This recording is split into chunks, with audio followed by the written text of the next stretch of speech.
Welcome to Cinemophile, where we bring you the best in independent, documentary, and foreign films, and we talk to the people who made them. I'm your host, Mike Caspar, and you can find out more about the program by going to cinemophilepod.com. Decades after the disappearance of her uncle during Argentina's Dirty War, Marialuisa Ernst joins the Caravan of Mothers, a group of Central American women who travel by bus along the migrant route in search of their loved ones who have disappeared trying to reach the United States. That is just the bare bone outlines of this wonderful, personal, deeply felt documentary film, A Place of Absence. And we're joined today by the director as well as one of the producers of the film, Marialuisa Ernst. Welcome to the program. Thank you. Thank you for having me, Mike.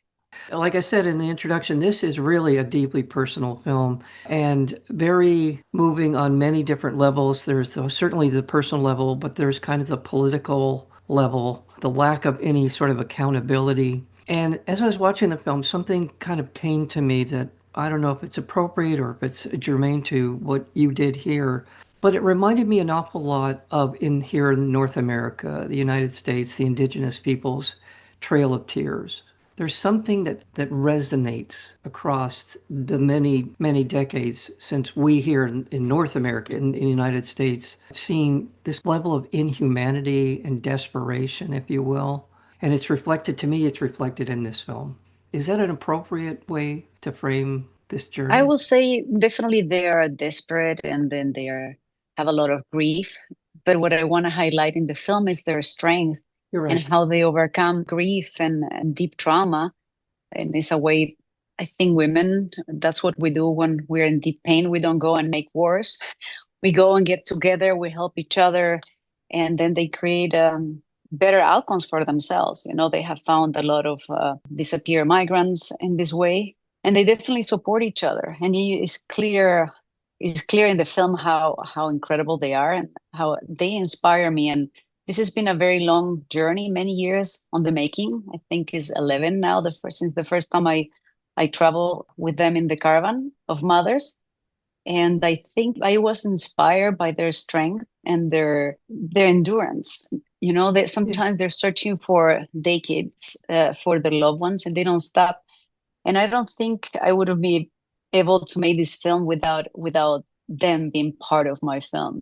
You know, it's very deeply personal, but this reason was never enough to go through the hassles of making a documentary, to produce a documentary, fund the documentary, and this is my first feature length film. So definitely it's been challenging, but I'm so grateful to have them in my side. They've been along the way, and I say they're very wise women.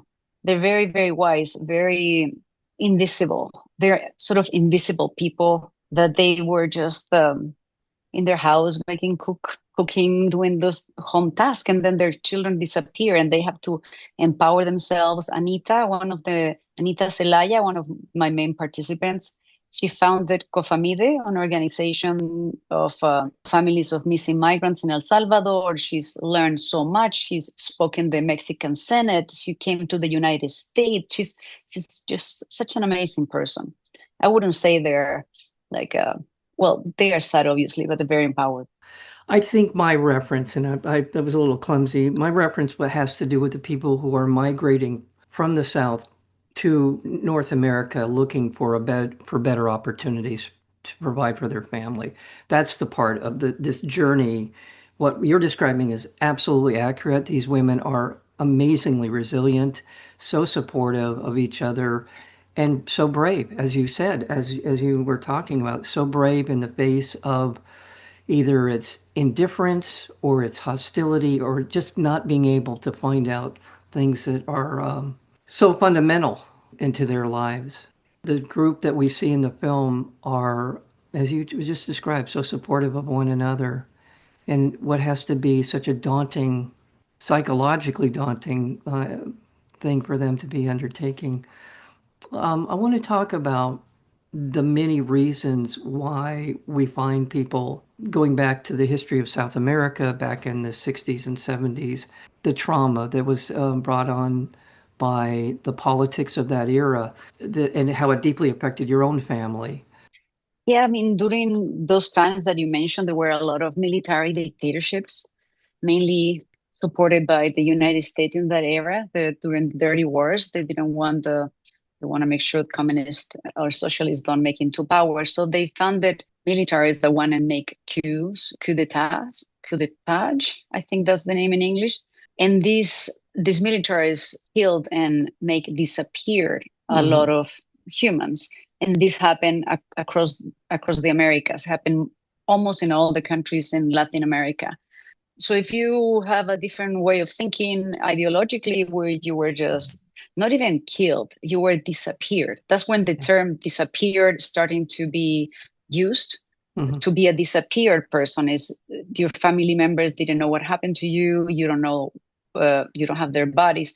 So my uncle was one of these freedom fighters that was fighting against the dictatorship and also wanted to believe really in a better world for others and very, let's say, leftist socialist ideas in those times in the 70s. So he was targeted by the militaries and he was disappeared.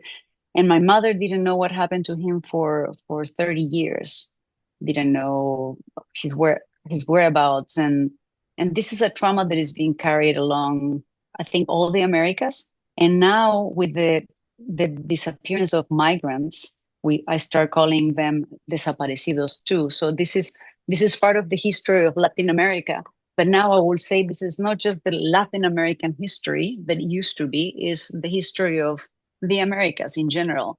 United States is also part of this tragedy. You know, directly, the governments are not making people disappear anymore, but the governments are not doing anything to avoid migrants from disappearing or to help their mothers recover their remains. You know, the remains might be here in this country in the desert. As you saw, there is unmarked graves in along the border. You know, where there is bodies of migrants without DNA or anything, and it will be kind of easy to get the DNA of these Yeah. bodies and return their families, but there is not a the politics. It's not a federal law that says what to do with the remains found in any country actually in any county. Each county is the one who decides what to do with the remains. So well, we're talking about a huge tragedy, and I wanted to in my documentaries this very very important part for me. There is the personal connection to the story, how I saw my mother experience this without really knowing what she was going through. Right. So I started to make a film. It was very personal at the beginning. And then I found out about these women that travel in Mexico, the mothers of the caravan. I thought maybe they will be a great addition to my personal story. But and they invited me to travel with them. And when I start traveling with them, I realized this is a major tragedy and nobody really knows what's happening because the desaparecidos, the disappear from Latin America, they already have its place in history. People know about it. And just in Argentina, it's said that it's 35,000 disappeared people. But the mothers of the caravan, they were telling me there were 70 to 120,000 missing just Central Americans in the route from Central America to the United States. So they have to cross Mexico and somewhere along the route they disappeared. That's certainly a huge part of the story. And again, it's going back to what I was talking about in terms of responsibility. I mean, the U.S. had a tremendous impact on South America and Central America during the 80s, specifically the 80s seemed to be the kind of ground zero for our involvement. It certainly goes back to the 70s and 60s as well, as well. In some ways, too, in terms of the United States, seems to have no conscience about the impact that those policies had. And when people leave these countries that are in dire economic distress, funnel them into the desert essentially as the only path into this country where they are, as you were talking about, end up in these deserts for days and weeks and many of them end up perishing. And there's just something so deliberate about all of it. But I want to go back to your point. And so that's what's very distressing. You see this trauma being played out over the course of the film in terms of family members. But again, what you said is, I think, really very much the more important aspect of this for the film, A Place of Absence. is that the resiliency and the support that these women show for each other and the open-heartedness that they are on this journey about turning other people into advocates and allies along the way.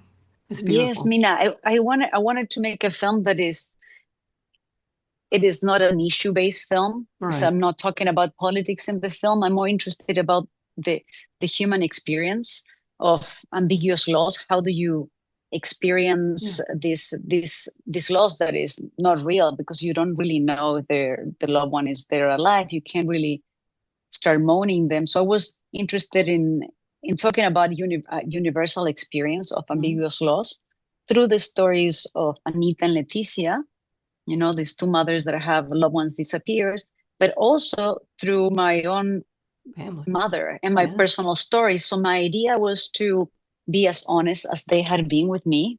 I knew I had to be very honest and try to dig into this family trauma. And it was very hard for me because it's not my trauma, it's second generation trauma. It is my mother's. But I really had to go really deep into a lot of things that were piling up through the process of the film that I had no idea they were there. So the film was has this very strong political part, but the personal story and sort of going into my own family is my mother, is my daughter, is the cycles of life. There's so much more that I wanted to put in this film. They're very personal and more poetical sort of essay type because I'm an artist. I believe in art, the power of art to connect things. My uncle was an activist, obviously, and I have heard somehow the activism of my uncle, my mother, but primarily I am an artist. And I do truly believe that art can really touch the hearts of people and change people in a different way.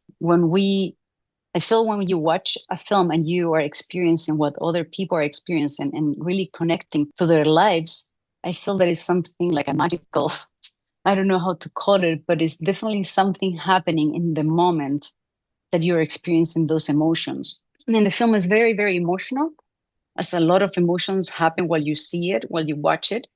But I'm convinced that that experience that a person in the audience is going through, it will create some change in the world, in the universe, somehow.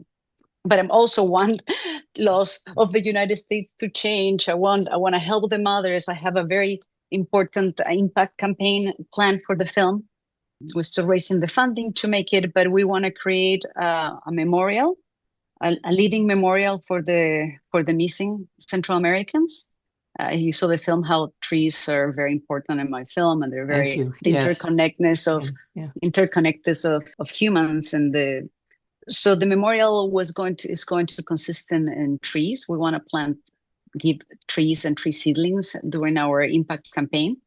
So giving it to the audience, and the audience is going to plant that tree with a picture of one of the desaparecidos. You want to put the location of that tree in an interactive map online, so the memorial is going to live online.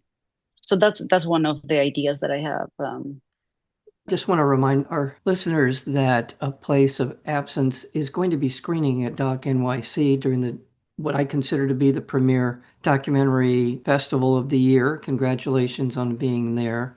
Do we have some dates? Thank you. Yeah, you're welcome. Yes, Monday 17th at 4:30 p.m. Okay, I'll All the post that. information is in the Doc NYC Okay. dash A Place of Absence. Yeah, and there's so many things to recommend about the film. The pace of it, the tone of it is very much inviting you into this journey that these women are on, inviting you into your family circumstances, the love that you can really truly feel, and the way that Guillermo's life and his disappearance inform so much of what we see in the kind of the interactions with you and your mom and with your daughter. And there's just a lot here. And I just love those scenes. And one of the things that I'm insanely jealous of women in the sense of the level of intimacy that we see between you and your daughter and you and your mother, those scenes with you guys out in the forest or just talking to one another, or it's sort of unimaginable in a father-son kind of relationship. It's something that I think women are so much more open to. I don't know, you know what I'm saying here? I think there's just a level of intimacy where you're able to express yourself in ways that men just don't. And it is so enriching to watch people do it in the way that we see it in your film. It really, truly is. So I just want to, that's my own Thank personal you. Thank comment. you. Yeah. Yeah, Yeah. thank you. Because that's exactly, this is like a feminist film, but it's not a feminist film in your face. Hmm. Is it's a film that shows sort of like the very special type of love, the way we love. I want to be in touch with all those subtle ways that the women love, mothers, daughters, and record that, talk about that. And it's also pretty much my culture. In my culture and Latin American culture, we're very affectionate, and I think that's something I'm lacking from my interaction in I've been living here for 20 years, and I crave for that. That type of connection that I was able to have with Leticia and Anita Yeah. without really being with them so much. We created this really incredible connection that it has, and it's very beautiful. Yeah. It Thank you. really is. It's really beautiful. And again, the sort of, as I said, the pace of the film, it's meditative almost. There's a sense of just settling into this story, following these women. And I love seeing the women stand up and in a crowd, saying things, getting people, hopefully getting their message across. These people need to be found. We need to know what happened. It's also much a sensibility that if we could make a better and bigger part of our society, we would all be so much more caring and better off. I just, that's the part I really enjoyed how, yeah, I don't know another way to say it. The tone and the pace of the film really kind of you settle into the story as opposed to watching the story. Thank you. I'm very interested in the cinematic language. As I put everything on the film, as you know, I'm interested in all the sound. Hmm. It's very intentional. The moments that you observe things are very intentional. And I'm not saying it's a slow film. It's a very fast-paced film, but it has those moments that you can really contemplate your own self, your experience while Yeah. you're watching something in the film. So for me, I think people can reflect themselves. That the screen in a cinema becomes the mirror to look at you, and I like to create those moments within the film. Well, I think anyone who's lived long enough has experienced some kind of trauma. Something has happened that has altered their life, their outlook, their perspective, their physical abilities, all kinds of ways in which we experience trauma. And certainly, it's a big difference between a personal and something more social in terms of that. The effects are profound in whatever ways we experience it. But we need to have more conversations about the impact of trauma and how we deal with it moving forward. Whether it is something like the dirty war in Argentina, or if it's just a interpersonal trauma, family trauma, whatever it might be. And any time I see that addressed in a film, I'm drawn to it because I just think it's such an incredibly important. We all experience trauma, but how do we deal with it? How do we move forward? And this is a great example of people who have taken control the best they can to address that. I think that's beautiful. Yeah, and without losing vulnerability, Exactly. and they are not afraid of expressing her emotions, and I think that's so important. And it's all the emotions, not just their sadness, and they are just very, very open.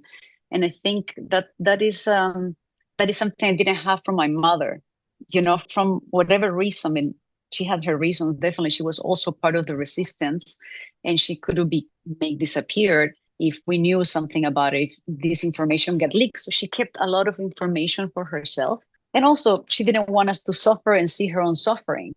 She was trying to protect us from her suffering, but I feel this created something that wasn't there, and I didn't know what wasn't there because I had not seen it. And as the mothers of the caravan sort of show me, it's very different. Obviously, my mother is it's completely it's different types of trauma from different things, but the experience and the way of sharing it was different, and that's what I was trying to get out of my mother. No, there was this piece of information that I needed to know.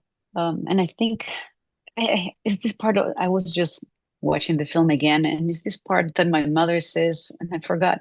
I told her, Mama, but you never cried. You never cried in front of us. I don't think I ever saw you suffering or anything. She's very positive, like just incredible positive person. She's saving the world, changing the world. And every time I saw my mother cry was when she watched films. Mhm. When she watched movies, she will just cry, but incredibly. She was just incredibly cry without a problem. And it sort of somehow I was thinking at the end of the film, well, I'm not gonna spoiler alert, I'm not gonna say it, but when my mother is crying, and I feel like, did I make this film for my mother to cry? For my mother to be able to really process her trauma, her emotions, to liberate somehow this generational trauma so my daughter doesn't have to inherit it. So that is my question. I don't Yeah, know. and true, I made this film for a lot of reasons, but I think that might be one of them. well, I think if you believe any of the psychology that so much of our motivations are subterranean, subconscious motivations, and that's where great art comes from as well. So either way, it is a wonderful document. It's a wonderful love letter to her. Even yeah, that when there's a conversation with her, she's talking about smiling. She was talking to you about how she kept a smile on her face. She didn't want you to worry about things. She wanted to protect you. Yeah, I'm so happy for you in the sense that you have created a really beautiful film. And again, as a filmmaker, it's a beautiful film to look at, but also its story is deeply humanizing. And Thank you. you are very welcome. Well, thank you. Thank you for spending some time with us. And I look forward to more work. I hope you and your team here, as we talked about Cecilia Alderando and Brenda Avila, there are others who are part of this who have made helped you in this journey. And all the best to you on your journey at Doc NYC. Again, people can see A Place of Absence beginning on Monday, November 17th at 4:30, and that is at the Village East by Angelica, as well as online beginning on Sunday, November 16th, and running through the 30th, the end of the Doc NYC Film Festival. So one way or the other, you can watch this beautiful film. Marialuisa Ernst, thank you as director, as well, I believe, producer as well on the film. Is that right? Yes. Yes. Okay. Director, producer, writer, And a writer. editor. Okay. I mean, I've done everything You now. did it Yeah. all. Well, Yeah. there you go. Yeah. A Place of Absence, the film again, Doc NYC. Be looking for it either in person in New York or online. Again, go to docnyc.net to watch it online, and that started yesterday. And also, you can see today's November 17th screening at the Village East by Angelica. Be looking for it. I look forward to a theatrical release and beyond. Marialuisa Ernst, thank you. Thank you. Thank you, Mike. You have been listening to Cinemaphile with Mike Kaspar, the place where you will hear from the best in independent documentary and foreign filmmakers. Please check out our previous interviews as well as upcoming interviews and special programming by going to cinemaphilepod.com. We are also available on Apple Podcasts, Spotify, and YouTube, searchable under Cinemaphile with Mike Kaspar. Until next time, thank you for listening.